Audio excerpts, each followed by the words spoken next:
Estén preparados porque no saben a qué hora va a venir el Hijo del Hombre. Aleluya,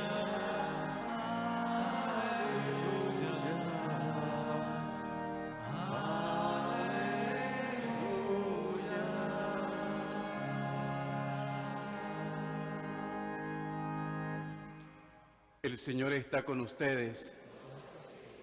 Proclamación del Santo Evangelio según San Mateo.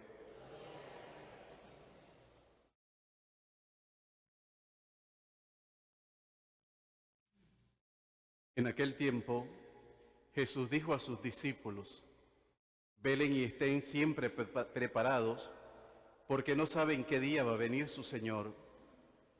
Tengan por cierto que si un padre de familia supiera a qué hora va a venir el ladrón, estaría vigilando y no dejaría que se le metiera por un boquete en su casa. También ustedes estén preparados, porque a la hora en que menos lo piensen, vendrá el Hijo del Hombre. Fíjense en un servidor fiel y prudente, a quien su amo nombró encargado de toda la servidumbre, para que le proporcionara oportunamente el alimento. Dichoso es el servidor si al regresar su amo lo encuentra cumpliendo con su deber. Yo les aseguro que le encargará la administración de todos sus bienes. Pero si el servidor es malvado y pensando que su amo tardará, se pone a golpear a sus compañeros, a comer y a emborracharse, vendrá su amo el día menos pensado, a una hora imprevista, lo castigará severamente y lo hará correr la misma suerte de los hipócritas. Entonces todo será llanto y desesperación. Palabra del Señor.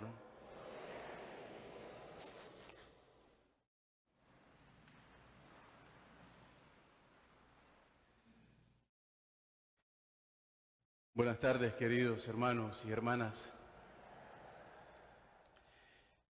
Hoy hemos comenzado a leer como texto de la primera lectura la carta a los Corintios.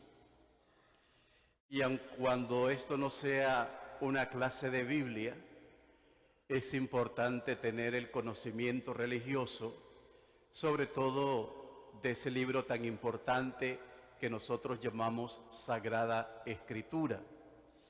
Y ciertamente que el hecho de reunirnos para la Eucaristía y el hecho de proclamar la palabra del Señor y el mismo hecho de la predicación, de alguna manera la predicación, la homilía, como suele llamarse litúrgicamente, es una oportunidad para formarnos. Es una oportunidad para que las cosas no entren por un oído y salgan por el otro. Y hemos de reconocer que todos en la Iglesia Católica necesitamos formación bíblica. Por lo tanto, no hemos de pensar que a la Eucaristía uno viene solamente por un ratito de oración y ya está. No, la Eucaristía, además de ser la mejor oración que podemos ofrecer al Señor, también es ocasión de formación espiritual y de formación también en las cosas del Señor. Así como al entrar a un banquete elegante o a uno de esos restaurantes muy finos, o los que llamamos un restaurante de clase, generalmente lo primero que nos presentan es el menú, ¿no es cierto? Y luego conviene que nos preparemos para la comida que hemos pedido, que seguramente será la comida de nuestro agrado, será una comida sustanciosa, será una comida muy buena. Entonces lo primero que hacen en un restaurante es entregarnos ¿qué? O la carta, quizás en un restaurante más fino, ¿no es cierto? Nos entregan la carta y entonces uno comienza a ver la carta y ve lo que hay, el menú en esa carta. Pues es lo que nos ha presentado hoy la primera lectura. Hoy la primera lectura, tomada del apóstol San Pablo a los Corintios, nos presenta qué hay en el menú de esta carta a los Corintios. Corinto. ¿Alguien recuerda qué era Corinto en la época del apóstol San Pablo? El nombre de una torre. ¿Qué era Corinto? Era una ciudad de Grecia. Y esta ciudad estaba junto al mar Mediterráneo, o está junto al mar Mediterráneo, simplemente que ahora tiene otro nombre. Pero entonces Corinto es una antigua ciudad griega. Y en el siglo I después de Cristo, esta ciudad estaba habitada principalmente por excombatientes romanos, es decir, por soldados que habían combatido para Roma, pero que ahora ya estaban jubilados, por decirlo así.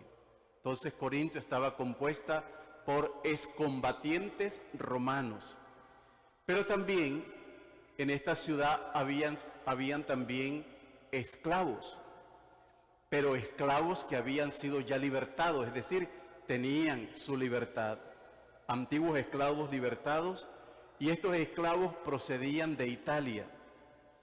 Y si no eran directamente aquellos esclavos ya liberados, seguramente eran descendientes de esos esclavos o de esos excombatientes romanos. Era la capital de una gran provincia romana que se llamaba Acaya. Y por la posición geográfica que tenía esta ciudad, la posición geográfica ayudaba a que esta ciudad fuese un lugar político, un lugar comercial, un lugar cultural, pero también un lugar religioso. Entonces vean la importancia que tiene Corinto en esta evangelización de San Pablo. No es cualquier ciudad, es una ciudad con unos elementos muy concretos y con unas características también bastante concretas. Las referencias de algunos autores antiguos sobre el desenfreno que había en aquella ciudad llamada Corinto, sobre todo el desenfreno en sus costumbres. Quizás algunos autores antiguos han cargado demasiada la pluma en decir que aquella gente tenía unas costumbres extrañas. No hemos de dudar ciertamente que en aquella ciudad hayan habido esas costumbres extrañas, pero esto le correspondía por ser Corinto una ciudad que estaba en el Mediterráneo y que era una ciudad de puerto. Y en las ciudades que son puertos, ya sabemos que no solamente es el comercio de las especies, sino también es el comercio de pensamientos, de ideologías e inclusive de corrientes religiosas. La comunidad de Corinto, entonces, que es la comunidad cristiana, fue fundada por el apóstol San Pablo en el segundo viaje misionero. Eso sucedió a principio de la década del año 50. Algunos de estos cristianos también procedían del judaísmo, pero la gran mayoría de ellos era gente pagana.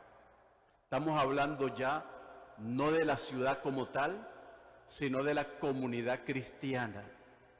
¿Quiénes integraban la comunidad cristiana en ese momento?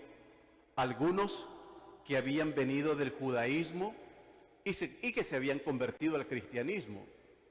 Otros que habían venido del paganismo y se habían convertido al cristianismo. Entonces la comunidad cristiana estaba integrada precisamente por estos dos grupos de personas, judíos convertidos al cristianismo y paganos convertidos al cristianismo.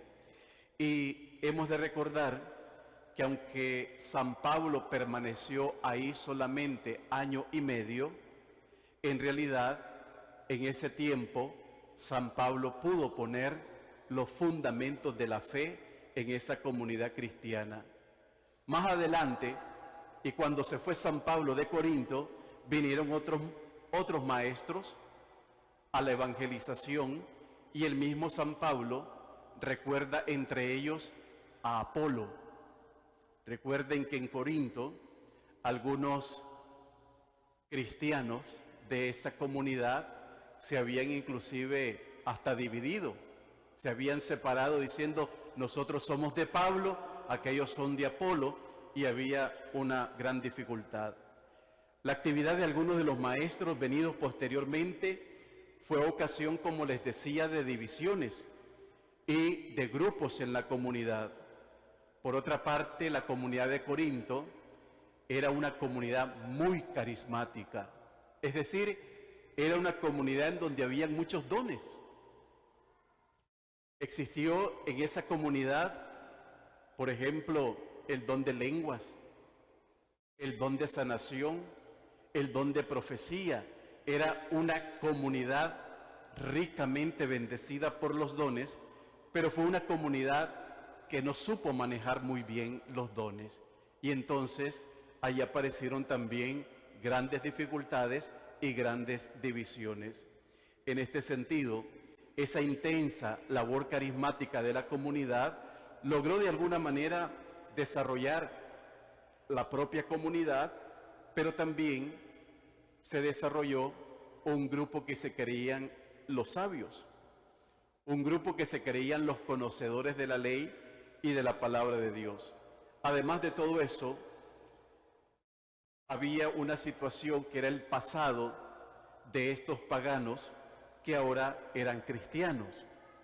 Y aquellos paganos que se habían convertido al cristianismo venían con costumbres paganas. Y esto fue una de las grandes dificultades con las cuales el apóstol San Pablo se encontró y que de una manera casi obligada tuvo que corregir el apóstol San Pablo. Con un lenguaje casi fuerte en algunas de ellas, el apóstol San Pablo siempre va a llamar la atención a esta comunidad. Una comunidad que brillaba por sus dones, por su espíritu carismático, pero una comunidad muy rebelde.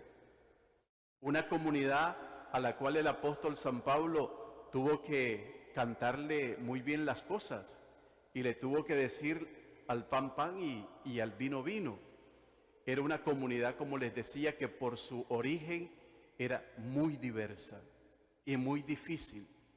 Creo que nos haría bien, queridos hermanos, comenzar a leer la carta del apóstol San Pablo a los Corintios. Nosotros tenemos en la Biblia 2 cartas, pero dicen los estudiosos de la Biblia que con seguridad Pablo escribió 4 cartas.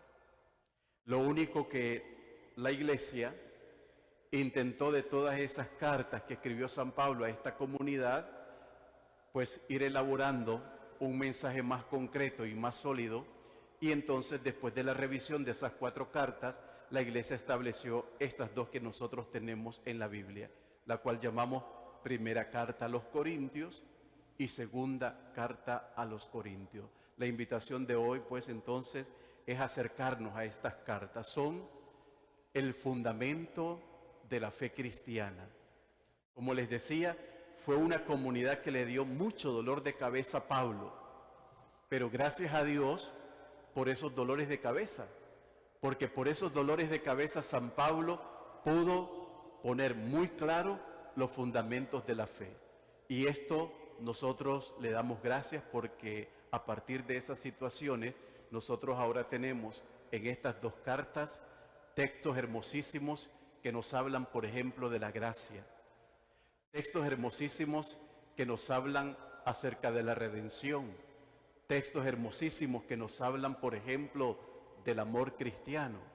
Recuerden en la primera carta a los Corintios, en el capítulo 13, cuando San Pablo hace aquel himno maravilloso del amor y dice: el amor es comprensivo, el amor es paciente, el amor, y comienza a dar una cantidad de características acerca del amor. Es decir, tenemos un tesoro en estas 2 cartas. La invitación de hoy es acercarnos a leer, a formarnos de alguna manera en este campo bíblico y no solamente limitarnos pues una vez a la semana escuchar una predicación. Es bien escuchar la predicación, pero es bueno acercarnos al texto sagrado y poder encontrar la riqueza grande que tiene esta carta de San Pablo a los Corintios y que está en el Nuevo Testamento. Y termino recordando que hoy para la Iglesia hay una memoria sumamente importante. Hoy se celebra la memoria de San José de Calazán.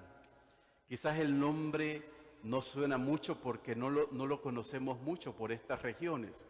Es más, el santoral litúrgico de hoy presenta a dos santos, San Luis, rey de Francia, y San José de Calazán.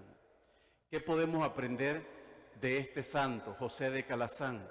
Aprendemos sobre todo que él pudo vivir en medio de grandes persecuciones, y no solamente persecuciones que vinieron de afuera, sino fundamentalmente persecuciones que vinieron de adentro. Un papa del siglo XV prácticamente destruye la obra de José de Calazán, y otro papa va a restituir la obra de Calazán. En los momentos más difíciles de este santo, cuando toda su obra, que estaba centrada en la educación de los niños más pobres, se vio destruida, entonces dijo en aquel momento aquellas palabras de Job en este libro de la Biblia, en el Antiguo Testamento: el Señor me lo dio, el Señor me lo quitó, que sea bendito el nombre del Señor. Es decir, que José de Calazán aceptó inclusive que de todo lo que había trabajado, en todo lo que se había esforzado, y que en algún momento la iglesia le dijera: esto no va más. En lugar de protestar, en lugar de reclamar, en lugar de insultar, simplemente dijo eso: el Señor me lo dio, el Señor me lo quitó, que sea bendito el nombre del Señor. Y esa actitud de fe y de fidelidad a la iglesia le llevó a que otro papa restituyera nuevamente la obra por él fundada, que fueron las escuelas pías. Pidamos entonces, por intercesión de San José de Calazán, que en medio de las tribulaciones, en medio de las cosas que nosotros no entendamos, podamos permanecer firmes en el amor a Dios y en la fidelidad a la iglesia. Que así sea.